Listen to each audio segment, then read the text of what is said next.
Ilgų laikotarpių investuojant į akcijas visi uždirba. Tai klausimas, ar tai yra mitas, ar tai yra tiesa. Investuodami žmonės arba pradėdami investuoti, dauguma suvokia tai, kad tą daryti gali bet kas. Ir iš esmės ne tik tai, kad tą daryti gali bet kas, bet ir aplenkti rinką yra nesudėtinga. Ką reiškia aplenkti rinką, tai yra, įsivaizduokite, jeigu akcijų rinka pakyla 10 arba 20%, tai tada kiekvienas, kuris nori aplenkti rinką, jis turi uždirbti daugiau, tai yra 20, 30 arba dar daugiau procentų. Ir pirmas suvokimas pas daugelį yra, kad tas yra paprasta, nes kitaip, tiesiog turbūt labai daug kas apsispręstų to nedaryti. Nes jeigu aš uždirbu tiek, kiek rinka, tai ką man apskritai tą daryti, galbūt aš tada tiesiog investuoju į indeksinius fondus ir nieko nedarau, jokios analizės ir panašiai. Tuo tarpu tiesiog suvokimas arba bandymas įsivaizduoti, kad uždirbti daugiau negu rinka yra lengva, padeda pritraukti daugiau investuotojų ir iš tikrųjų padeda pritraukti daugiau tų žmonių, kurie nesuvokia. Principas yra labai paprastas. Aš pateiksiu pavyzdį. Įsivaizduokit, jeigu yra rinkoje du žmonės ir yra viena akcija, kuri pakyla 10%, kad abu žmonės aplenktų rinką yra neįmanoma. Ta prasme, neįmanoma, kad jie nupirks tą pačią akciją ir uždirbs 20%, kai jinai pakilo 10%. Tai reiškia, kad vienam aplenkti rinką, kitas turi uždirbti mažiau. Tai vienas, tarkim, gali uždirbti 0%, tuo tarpu kitas uždirbs 20%. Bendras vidurkis bus apie 10%. Tai vat, ką aš noriu pasakyti, kad jeigu kažkas nori aplenkti rinką, reiškia, kažkas kitas turi uždirbti mažiau.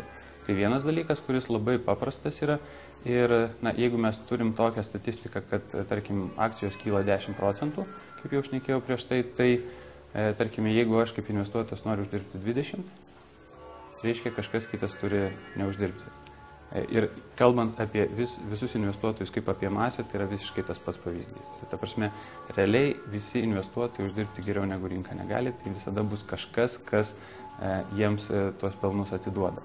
Tai čia vienas dalykas. Kitas dalykas, kurį reikėtų pateikti kaip labai aiškius faktus, yra kiek valdytojų sugeba aplenkti rinką arba kiek valdytojų sugeba aplenkti tuos indeksus, kuriuos jie bando aplenkti.